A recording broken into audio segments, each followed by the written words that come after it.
Vous voulez faire de votre talent un métier? Venez à Vidéo Leader. Vidéo Leader. Numérisez votre vie.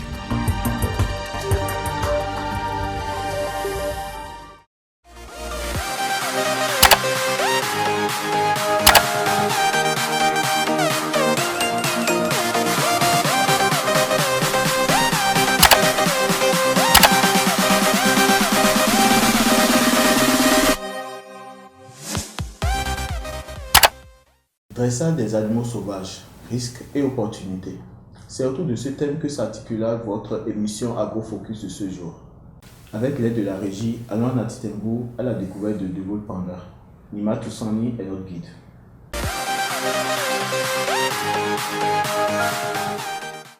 Gaulle Panda est un passionné des animaux. Cette passion de vivre, d'aimer et de protéger les animaux a commencé depuis l'enfance.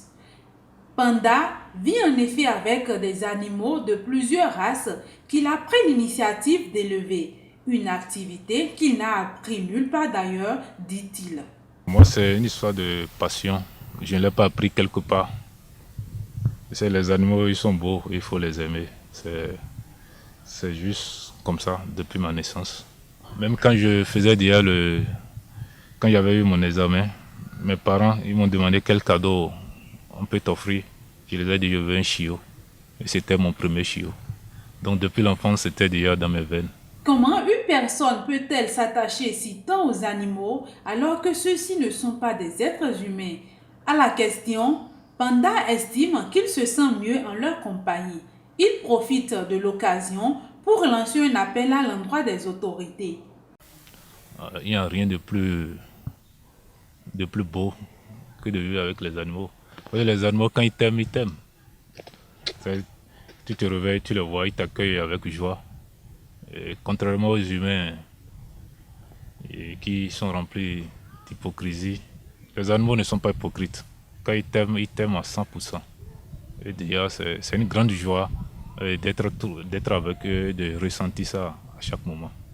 Puis les autorités, à divers niveaux, s'ils sont intéressés aussi par du fait que je lutte pour les animaux, ils peuvent aussi se prononcer dessus et ils seront les bienvenus chez moi. Gaulle Panda invite les uns et les autres à protéger toutes les espèces. Cela contribue à la préservation de la biodiversité.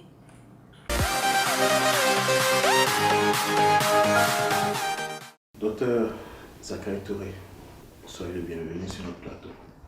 Dites-moi, selon vous, qu'est-ce que c'est que le dressage des animaux? Dressage des animaux, Oui.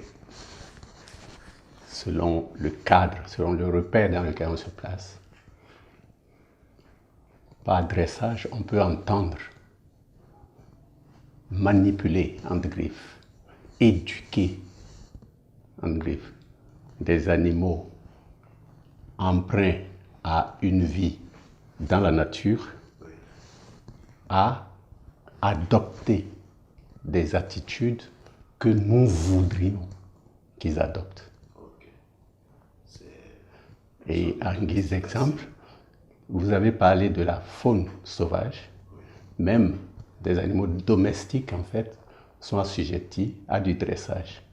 Pour preuve, les animaux de culture attelée, où j'ai eu le bonheur justement de travailler pendant 5 ans, à m'occuper du dressage des bœufs de trait, qui à l'origine donc ne sont pas destinés à ce travail, mais on veut utiliser leur force de travail pour, enfin, je dirais, accomplir les travaux champêtres, et on les dresse donc à notre manière. Voilà ce que je peux entendre par dressage. Pour ce qui concerne la faune sauvage, qui a naturellement un instinct sauvage, entre griffes, c'est faire de cette entité-là une chose qui désormais vous obéisse et vit selon les règles que vous vouliez lui imposer. C'est ça, dresser. D'accord. Merci, docteur. Je vous en prie. Okay. Dites-moi, docteur, quels sont les risques liés à cette activité? Les risques liés spécifiquement au dressage des animaux sauvages? Parce que vous avez dit qu'ils sont emprunts à une certaine vie dans la nature. Donc, forcément, il y a des risques. Un animal qui est de nature sauvage, chercher à le dresser, forcément, il doit y avoir des risques. Absolument. Absolument. Le risque zéro dans ce travail de dressage n'existe pas. Pourquoi? Parce que la nature pratiquement les a formatés à un instinct. Et un instinct sauvage leur demeure toute leur vie, qui peut se réveiller à n'importe quel moment.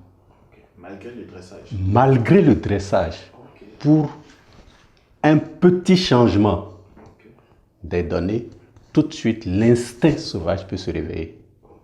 Quel que soit l'animal sauvage qu'on considère. Et il y a eu suffisamment d'exemples dans la vie, dans le monde. Je ne vous parle pas des accidents dans les cirques, où le dresseur est là, tout est huilé, mais pour un mauvais geste, l'animal, il part en vrille. Ouais, il attaque le dresseur. Il y a eu beaucoup d'accidents comme ça, si vous avez suivi, dans des cirques, dans des maisons de dressage. Et jusqu'à tout dernièrement, il était de notoriété publique que pour les serpents, ils ne s'en prenaient pas aux hommes. Mais tout récemment, j'ai pu suivre des émissions selon lesquelles on a pu, au moins un cas, détecter un serpent, un boa constricteur, qui a, enfin, étranglé un enfant endormi et qui l'aurait avalé. Parce que dans l'émission, je n'ai pas vu aussi qu'ils aient filmé le truc. En tout cas, l'enfant a disparu après que ses frères l'aient vu attaqué par le boa constricteur. Oui. Donc, un risque permanent existe. Je ne vous parle pas des cas en Asie des éléphants qui sont dressés pour leur force, pour être utilisés pour leur force de travail dans les champs, dans les transports, qui, quelquefois, aussi, réveillent leur instinct sauvage, et puis c'est du grabuge. Il y a eu suffisamment d'accidents comme ça là. Je ne vous apprends rien là. En définitive, c'est une activité qui est à haut risque en fait. Oui, c'est une activité qui comporte suffisamment de risques. Alors dites-moi, étant donné ces risques-là, comment faire pour maintenir en griffe un animal dressé pendant longtemps ou bien dressé tout le temps qu'on veut? On ne peut pas prévoir à 100% que jamais son instinct sauvage ne se réveillera. On ne peut pas le prévoir. Parce que justement, on n'a jamais réussi à, je dirais, définir de façon concrète ce qui réveille leur instinct sauvage.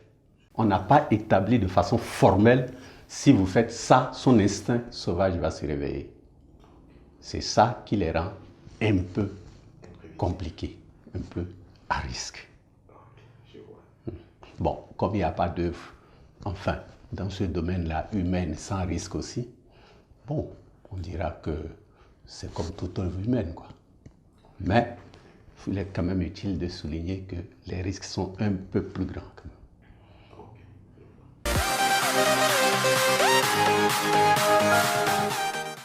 La crise sanitaire actuelle semble avoir profité au marché lié à la commercialisation des animaux sauvages. La commercialisation des animaux sauvages est une pratique ancienne dans la plupart des sociétés humaines. De par le monde, plus particulièrement en Europe et en Amérique, le marché de commercialisation d'animaux sauvages est très florissant.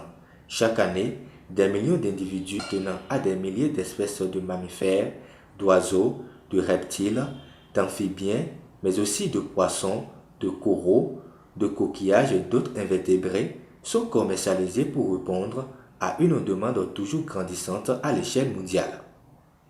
L'Europe importe chaque année pour une dizaine de milliards de dollars d'animaux sauvages et de leurs produits. Ces 10 dernières années, la France à elle seule a par exemple importé plus de 40 000 tortues russes et plus de 25 000 hippocampes dorés. Et au moins 800 000 foyers possèdent un serpent aux États-Unis. On peut se demander pour quelle fin commercialiser des animaux sauvages. Les animaux sauvages sont commercialisés pour leurs produits dérivés tels que les fourrures, les cornes, les peaux, les carapaces et bien d'autres. Aussi pour leurs propriétés pharmaceutiques supposées ou encore animaux de compagnie. Le phénomène de domestication d'animaux sauvages est plus fréquent au Moyen-Orient. Il n'est donc pas rare de voir un Arabe à bord de son véhicule en compagnie d'un lion qui a déjà été domestiqué. Contrairement à une certaine idée conçue, le commerce international d'animaux sauvages n'est pas interdit et ne se limite pas à quelques espèces emblématiques.